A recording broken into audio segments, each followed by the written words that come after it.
Hi everyone, this is Bhanusri. Welcome to Bhanu's ప్రపంచం.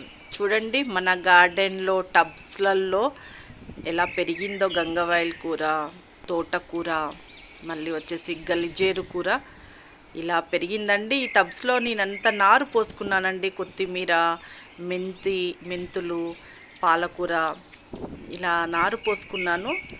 అందులో అంతా ఇలా వచ్చేసింది మనకి మొక్కలు. గల్జేరు చూడండి ఎంత పెద్దగా ఉందో, ఆకు ఎంత పెద్దగా వస్తుంది చూడండి గల్జేరు ఆకు. తోటకూర, ఇంకో కొత్తిమీర చూడండి ఇప్పుడిప్పుడే వస్తున్నాయి. ఇవి కొత్తిమీర వాటికంటే కూడా ఇవి పెద్దగా పెరిగిపోతున్నాయి. కాబట్టి వీటిని అన్నిటిని ఈరోజు హార్వెస్ట్ చేసుకుంటున్నానండి. ఎందుకంటే మనకు మెయిన్ పుదీనా ప్లాంట్ కావచ్చు, మెయిన్ కొత్తిమీర కావచ్చు, మెంతి కావచ్చు, ఇవేమవుతాయి అంటే వాటికి బలం సరిపోదు.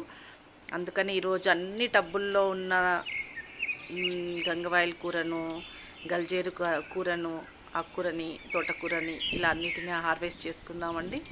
చూడండి అన్ని టబ్బుల్లో పెరిగిపోయిందండి. అందుకని ఇది మనము కర్రీస్ లాగా యూస్ చేసుకోవచ్చు. చూడండి మడుల్లో కూడా వచ్చేసింది గల్జేరు గినుక. చాలా ఫ్రెష్గా చాలా బాగుందండి. ఇక చూడండి గులాబీ పాట్స్లలో కూడా ఇలా వచ్చేసింది. చుట్టూ గులాబీ చెట్టు మొక్క చుట్టూ ఇలా పెరిగిందండి. కాబట్టి వీటిని మనం తీసేసుకోవాలండి, లేకపోతే మెయిన్ ప్లాంట్కి మనకు ఫుడ్ సరిపోదన్నమాట. అందుకనే అవి మెయిన్ ప్లాంట్స్ ఏవైతే ఉన్నాయో అవి గ్రోత్ అవ్వవు.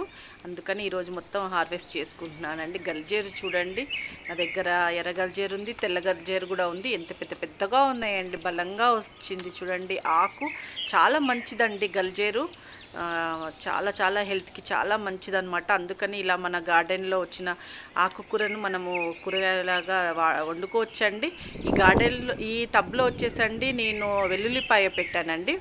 వెల్లుల్లిపాయ చక్కగా మొలకలు వచ్చేసాయి చూడండి అన్నీ. ఇంకా కొన్ని మొలకలు ఎత్తుతూ ఉన్నాయి పక్కన. అందుకని ఇవి ఇలా పెరిగిన ఆకుకూరలన్నిటినీ నేను ఈరోజు హార్వెస్ట్ చేసుకుంటున్నానండి. ఇలాంటి ఆకుకూరలు తినాలండి. మా వీక్లీ ఒక 2-3 డేస్ అన్నా, వారానికి 2-3 రోజులు మనము ఆకుకూరలను తినాలి. కాబట్టి ఈరోజు ఇలా అన్నీ హార్వెస్ట్ చేసుకుంటున్నాను. చాలా వచ్చింది టబ్బులలో. ఇప్పుడు వర్షాలు వస్తున్నాయి కాబట్టి బాగా పెరుగుతుందండి. చక్కగా ఒక 2-3 ఇంచెస్ ఇలా అవ్వంగానే మనం తీసేసుకున్నాం అనుకోండి, మనం చక్కగా కర్రీ వండుకోవచ్చు అనమాట. అందుకని ఇలా అంతా హార్వెస్ట్ చేసుకున్నాను. చూడండి ఎంత వచ్చిందో గంగవాయిల్ కూర, ఎంత ఫ్రెష్గా ఉందండి. ఇది మామిడికాయ వేసి వండుకుంటే చాలా బాగుంటుందండి. ఇందులో తోటకూర, మళ్ళీ వచ్చేసి గల్జేరు ఆకుకూర.